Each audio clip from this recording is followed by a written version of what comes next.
Hello students, welcome back to my channel. Today I am going to teach you our next topic of biodiversity and conservation, which is importance of species diversity to the ecosystem. Importance of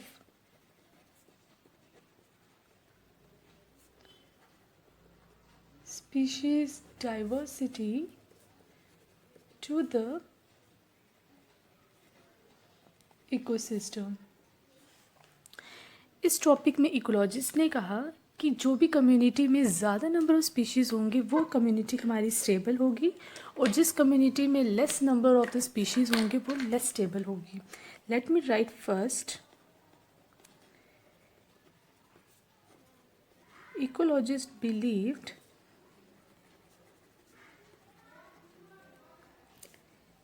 communities are more stable with more number of species and less stable with less number of species. चलिए हम इसे समझते हैं with the help of example. मैंने आपको पिछली video में भी बताया था, हमने एक एग्ज़ाम्पल ली थी गार्डन की और हमने एक एग्ज़ाम्पल ली थी अमेज़ोनियन रेन फॉरेस्ट की. हम यहाँ पे भी इन दोनों को डिस्कस करेंगे. पिछली वीडियो में मैंने आपको बताया था कि हमने अपनी गार्डन में एक अज्यूम करके चले थे कि हमारे गार्डन में 10 प्लांट्स हैं और 3000 इंसेक्ट्स हैं. और अमेज़ोनियन रेन फॉरेस्ट में हमने कहा 3000 प्लांट्स हैं और 1,25,000 इंसेक्ट्स हैं. लेट्स सपोज हम गार्डन की कम्युनिटी से, ये भी हमारी एक कम्युनिटी है और अमेज़ोनियन रेन फॉरेस्ट भी हमारी कम्युनिटी है, हमने इस कम्युनिटी से 3 प्लांट्स कट कर लिए. जो भी चेंज हम इस कम्युनिटी में लाएंगे सेम चेंज हमने अमेज़ोनियन रेन फॉरेस्ट में लानी है, तभी हम स्टेबिलिटी के बारे में समझ पाएंगे. हमने यहाँ से 3 प्लांट्स कट किए और अमेज़ोनियन रेन फॉरेस्ट से भी 3 प्लांट्स कट कर दिए. तो गार्डन की कम्युनिटी में प्लांट्स के नंबर में चेंज आया लेकिन अमेज़ोनियन में इतना ज़्यादा फ़र्क नहीं पड़ा. लाइकवाइज अगर हम 5 या फिर 7 प्लांट्स को कट कर देंगे तो धीरे धीरे हमारी कम्युनिटी लेस स्टेबल होती जाएगी गार्डन की और अमेज़ोनियन में इतना खास चेंज नहीं आएगा. लाइकवाइज अगर आप इंसेक्ट्स के नंबर में भी चेंज लाओ तो भी हमारे जहाँ पर लेस नंबर ऑफ़ स्पीशीज़ होंगी उनकी स्टेबिलिटी एक टाइम के बाद डगमगा जाएगी रेदर देन जहाँ पर लार्ज नंबर ऑफ़ स्पीशीज़ हैं. अब कम्युनिटी हमारी स्टेबल कैसे रहती है या फिर हम कम्युनिटी को स्टेबल कब बोलते हैं? A stable community should not show variations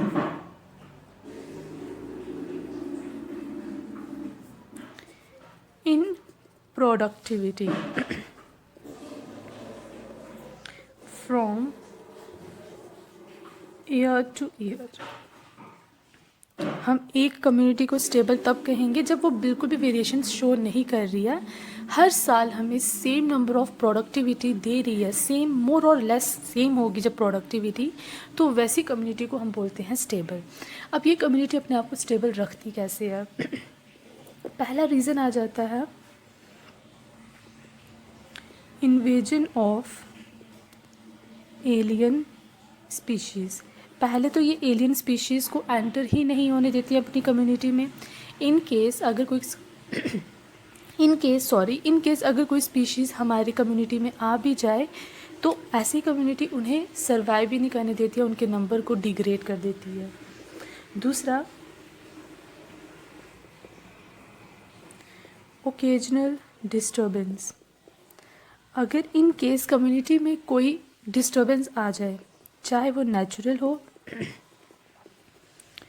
या फिर मैन मेड हो, तो भी कम्युनिटी में चेंज नहीं. इसी बात को एक्सप्लेन किया टिलमैन ने भी.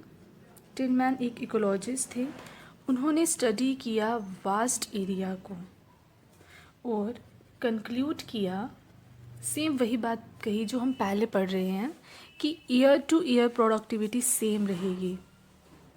Year to year biomass production यानी कि प्रोडक्टिविटी रिमेन्स सेम। ठीक है, बायोमास प्रोडक्शन को हम प्रोडक्टिविटी भी कह सकते हैं।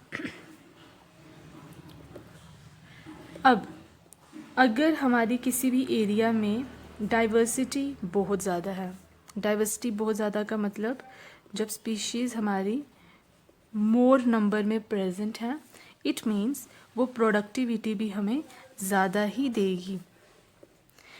जिन्हें नहीं मालूम प्रोडक्टिविटी क्या होती है, मैं आपको एक छोटा सा ओवरव्यू दे दूं कि प्रोडक्टिविटी क्या है। सपोज़ करिए इन स्पीशीज़ में से हम एक स्पीशी लेकर चल रहे हैं, ग्रीन प्लांट्स। ग्रीन प्लांट्स अपना फूड प्रिपेयर करेगी बाय यूजिंग सोलर रेडिएशंस, और ये जो फूड इन्होंने प्रिपेयर किया यही तो है प्रोडक्टिविटी, हमें कुछ आउटपुट मिल रहा है। अब जब ग्रीन प्लांट्स ने अपने फूड को प्रिपेयर कर लिया, इसी फूड को ईट करेंगे एनिमल्स, और एनिमल्स का बायोमास इंक्रीज होगा और हम एनिमल्स को भी कंज्यूम कर सकते हैं, यानी कि ये भी हमें क्या देगा, प्रोडक्टिविटी देगा। अब यहाँ पर एक क्वेश्चन रेज होता है कि स्पीशीज रिचनेस हमारे इकोसिस्टम को किस तरीके से इफेक्ट कर रही है। स्पीशीज रिचनेस हमारे इकोसिस्टम को कैसे इफेक्ट कर रही है, हमारा इकोसिस्टम किस तरीके से अफेक्ट हो रहा है। अगर हम स्पीशीज़ को लूज़ कर भी लें, इतनी सारी स्पीशीज़ हैं हमारे इकोसिस्टम में, अगर हमने एक दो को खो भी लिया तो हमें क्या नुकसान हो रहा है इसका। ठीक है, इस बात का अभी तक कोई डायरेक्ट आंसर नहीं मिला है, लेकिन हमारे एक इकोलॉजिस्ट हैं पॉल एलिक, इन्होंने इस क्वेश्चन का आंसर दिया बाय फॉलोइंग अ राइवेट-पॉपर हाइपोथेसिस। क्या है राइवेट-पॉपर हाइपोथेसिस? राइवेट-पॉपर हाइपोथेसिस को उन्होंने कंपेयर किया विद एन एयरप्लेन। इसमें इन्होंने क्या किया, हमारे पूरा एयरप्लेन, आपको पता ही है क्या होता है, एयरप्लेन को उन्होंने कंपेयर किया विद एन इकोसिस्टम, और राइवेट को उन्होंने कंपेयर किया with species of an ecosystem. Rivet क्या होता है, एक पिन जैसी आप ले लो या फिर स्क्रू टाइप समझ लो, जो दो पार्ट्स को ज्वाइन करने के लिए यूज़ किया जाता है। तो एयरप्लेन हमारे थाउजेंड्स ऑफ राइवेट से बना हुआ है, थाउजेंड्स ऑफ राइवेट्स मिलकर हमारे एयरप्लेन बनाते हैं। हर पैसेंजर, एवरी पैसेंजर अगर स्टार्ट कर दे इस राइवेट को अपने साथ लेना, start popping rivet to take home. ठीक है, हर पैसेंजर अगर स्टार्ट कर ले कि वो अपने साथ एक राइवेट को घर लेकर जाएगा एज अ मोमेंटो, तो उससे क्या होगा, फ्लाइट को इनिशियली कुछ भी नुकसान नहीं होगा। Flight safety not affected initially, starting में कुछ नहीं होने वाला, लेकिन जितने ज़्यादा पैसेंजर्स बार बार राइवेट्स को लेकर जा रहे हैं, जितने ज़्यादा राइवेट्स वहाँ से रिमूव किए जाएंगे, तो लॉन्ग रन में डेफिनेटली अफेक्ट होगा और हमारा जो प्लेन है वो वीक पड़ जाएगा लॉन्ग रन के लिए। इसी तरीके से अब कुछ राइवेट्स ऐसे होते हैं जो बहुत ज़्यादा क्रिटिकल होते हैं और बहुत ज़्यादा इम्पॉर्टेंट होते हैं हमारे एयरप्लेन के लिए। लाइक आपको पता ही है, अगर हमारे पास एक एयरप्लेन है, सॉरी डायग्राम को इतना समझ नहीं आया किस तरीके से बनाऊं, तो राइवेट अगर हम एयरप्लेन लें, एयरप्लेन की सबसे इम्पॉर्टेंट चीज़ें होती हैं उनकी विंग्स। ठीक है, राइवेट्स को यूज़ किया जाता है इन विंग्स को यहाँ पर जोड़ने के लिए, जो इस एयरप्लेन को विंग्स के साथ जोड़ेगा, और विंग्स ही बहुत ज़्यादा इंपॉर्टेंट होते हैं एयरप्लेन में, जो इनको डायरेक्शंस देते हैं मूव करने के लिए। अगर हम विंग्स से एक राइवेट को मूव कर लेंगे, रिमूव कर लेंगे, तो हमारे एयरप्लेन को इफ़ेक्ट होगा, बहुत ज़्यादा ख़तरनाक इफ़ेक्ट होगा। तो अगर हम लॉस कर लें राइवेट्स को विंग्स से, तो हमारे एयरप्लेन को इफ़ेक्ट हो रहा है। इसी तरीके से कुछ स्पीशीज़ हमारे इकोसिस्टम के लिए बहुत ज़्यादा इम्पॉर्टेंट होती हैं, अगर हम उन्हें खो लें, हम उन्हें लॉस कर लें, हम उन्हें एक्सटिंक्ट कर लें, तो हमारे इन्वायरमेंट को, हमारे इकोसिस्टम को भी इफ़ेक्ट होगा फ्यूचर में।